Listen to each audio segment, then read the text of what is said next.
Le dernier Adam brise les chaînes, marchez dans l'Esprit. Vivez selon l'Esprit Saint. Référence Romains 8:9. Frères et sœurs bien-aimés, il est un temps où chaque âme doit choisir où elle habite, dans l'obscurité étouffante des ténèbres, nourrie par les passions trompeuses de la chair, ou dans la clarté éclatante de l'Esprit de Dieu. Car il est écrit, sortez d'une logique humaine qui a pour moteur les mauvais penchants. Revêtez plutôt la façon d'être du Seigneur Jésus-Christ, Romains 13:14. C'est comme un vêtement, soit tu revêts les haillons de l'ancienne vie, soit tu mets la robe éclatante du Christ. Aujourd'hui, le ciel frappe à la porte de ton cœur. Es-tu encore lié par les alliances du mensonge, ou marches-tu déjà dans la liberté glorieuse du Christ? Depuis l'Éden, quand l'homme et la femme ont rompu l'alliance par leur désobéissance, un gouffre s'est ouvert, le péché a déversé la mort et la malédiction. Le diable s'y est engouffré comme un voleur dans une maison sans serrure, enchaînant les hommes dans l'ignorance et l'incrédulité. Mais notre Dieu n'abandonne pas. Il est le Dieu des alliances. Avec Noé, il a dressé l'arc-en-ciel comme un signe de fidélité. Avec Abraham, il a promis une descendance plus nombreuse que les étoiles, Genèse 14-18. Tout annonçait une œuvre parfaite, l'alliance de l'agneau immolé, Jésus-Christ, venu sceller par son sang une réconciliation éternelle. Amen. Le premier homme, Ad, devint un être vivant, mais le dernier Ad est l'Esprit qui donne la vie, 1 Corinthiens 15:45. Lors du dernier repas, Jésus déclara: cette coupe est la nouvelle alliance en mon sang, qui est répandue pour vous, Luc 22:20. Cette coupe, c'est la victoire sur les chaînes invisibles. Son sang nous lave, nous purifie, et brise les malédictions anciennes, 1 Pierre 1 verset 2. Désormais, nous portons une autorité nouvelle.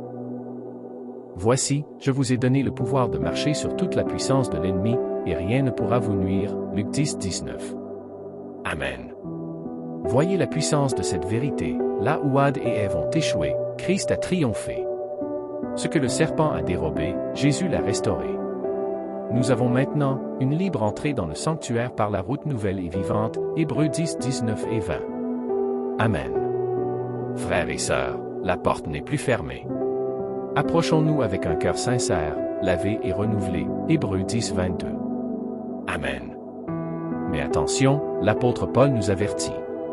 Vous connaissez le temps où nous sommes, c'est le moment de sortir de votre sommeil, Romains 13:11.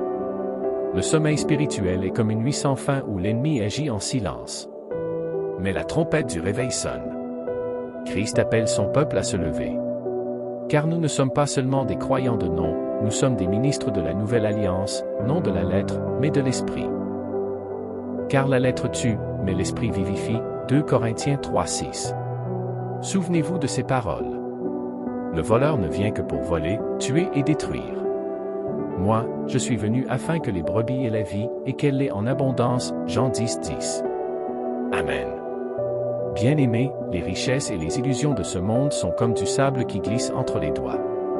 Mais en Jésus-Christ, il y a un rocher, une espérance qui demeure éternelle. Lui seul est le chemin, la vérité et la vie, Jean 14:6. Alors, que chaque cœur saisisse aujourd'hui cette promesse.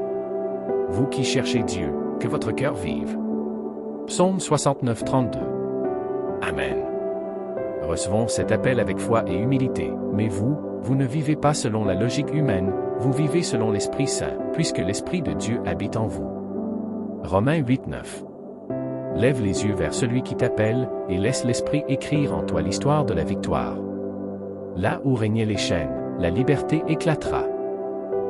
Là où était l'ombre, la lumière resplendira. Amen. Pour Jésus-Christ, médiateur de l'Alliance nouvelle par l'aspersion de son sang.